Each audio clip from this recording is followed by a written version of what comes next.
नमस्ते, मैं अविचल दुबे। भारत में लॉकडाउन के दौरान प्रधानमंत्री नरेंद्र मोदी ने एक नारा दिया था, आपदा में अवसर का।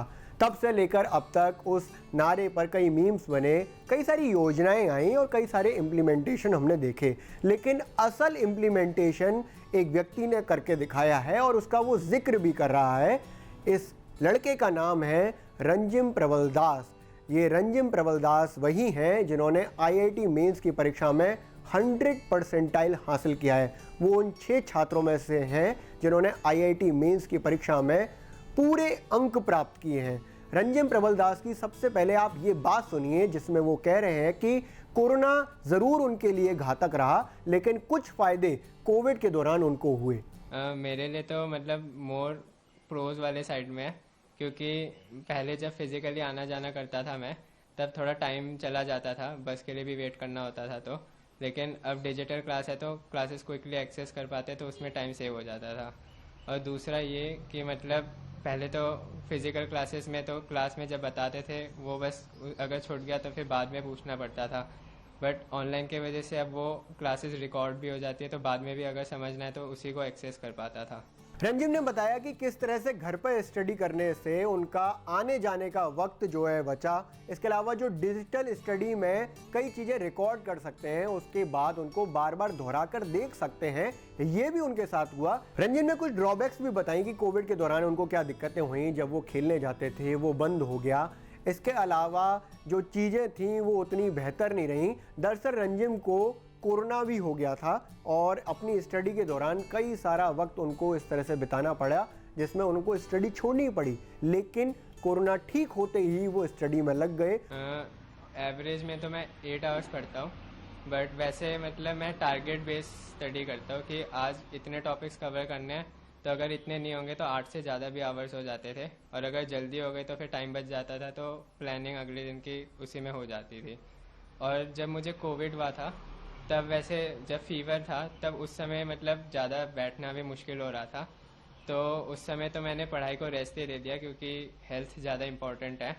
और लेकिन जब फीवर डाउन हो गया, बट फिर भी कोविड के बेसिक सिम्टम्स थे, तो उस समय मतलब मैंने फिर भी पढ़ाई चालू रखी। मतलब चलिए आपको पहले ये बता देते हैं कि जेई मेंस एग्ज़ाम क्या है और जेई एडवांस एग्ज़ाम क्या है।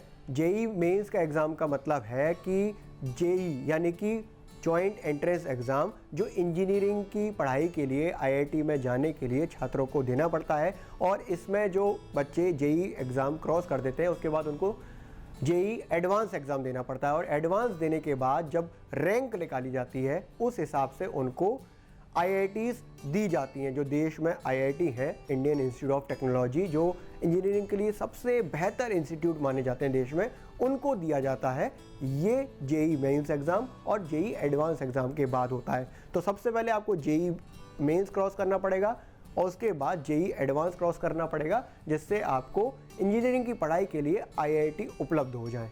रंजिम ने यह भी बताया कि उनका जो आगे स्टडी करने का प्लान है वो आईआईटी दिल्ली या आईएससी बेंगलोर की तरफ है, क्योंकि वो इनोवेटिव पढ़ने में या करने में ज़्यादा विश्वास रखते हैं। एलॉन मस्क जो दुनिया के सबसे धनी व्यक्तियों में से एक हैं, और सबसे बड़ी बात कि एलॉन मस्क वो हैं जो इनोवेशन पर बहुत ही इन्वेस्टमेंट करते हैं। वो रंजिम के एक तरह से आदर्श है और वो उसी तरह से काम करना चाहते हैं। मुझे वैसे साइंस फील्ड में इंटरेस्ट है, मतलब इलान मस्क जैसे लोग हैं वो भी इनोवेटिव चीज़ें करते हैं, तो मुझे वैसी चीज़ों में ज़्यादा इंटरेस्ट है। तो अभी तो मेरा टारगेट आईआईटी दिल्ली में है, और अगर उधर ना हो पाए तो फिर इंडियन इंस्टीट्यूट ऑफ साइंस उधर बेंगलुरु में, उधर जाने की सोच रहा हूँ, और वहाँ मतलब साइंस ग्रेजुएशन करूँगा। कोरोना से जूझते हुए वाकई रंजिम ने जो उपलब्धि हासिल करी है वो एक मिसाल के तौर पर देखी जानी चाहिए। रंजिम ने यह भी बताया कि उनके फादर जो है, जब कोरोना से वो जूझ रहे थे तो बड़ा मजाक करते थे और माहौल को लाइट करते थे। इसके अलावा उनकी मदर घर में हर तरह का ख्याल उनका रखती थी, जिससे उनको स्टडी करने में बहुत आसानी रही। फैमिली सपोर्ट तो बहुत था। पापा तो वैसे ही थोड़े घर में ऐसे जोक लाइट जोक्स ऐसे मारते हैं, तो मूड अच्छा रहता था। और मम्मी पूरी मेहनत करती थी, टाइम में खाना भी देती थी जब जो चाहिए। मतलब जब भी क्लास ख़त्म होता था मम्मी पूछती थी कितने बजे ख़त्म होंगी क्लास, तो वो उसी अकॉर्डिंग खाना पहले से बना लेती थी, और मतलब प्रिपेयर करके फॉल पेपर में भी रैप करके रख देती थी। आईआईटी मेंस परीक्षा के रिजल्ट्स आउट हो चुके हैं। 41 छात्रों को टॉपर लिस्ट में रखा है, जिसमें से 6 छात्र ऐसे हैं जिनको 100 परसेंटाइल हासिल हुआ है, जिसमें से रंजिम भी एक है। ये छात्र कौन से हैं, कहाँ से हैं, ये भी मैं आपको बताता हूँ। तो इसमें राजस्थान के साकेत जहाँ हैं, दिल्ली के प्रवर कटारिया हैं, रंजिम प्रबल दास वो भी दिल्ली से हैं। वैसे उनका परिवार असम से आया था, लेकिन काफ़ी समय से वो दिल्ली में ही रह रहे हैं। चंडीगढ़ के गुरमीत सिंह हैं, महाराष्ट्र के सिद्धांत चतुर्वेदी हैं और गुजरात के अनंत कृष्ण किदाम्बी हैं। वाकई रंजिम प्रबल दास की जो कहानी है, यह बात है या सफलता है, वो हमें एक चीज़ ज़रूर बताती है कि रास्ता या वक्त कितना भी मुश्किल हो, लेकिन जहाँ चाह वहाँ राह।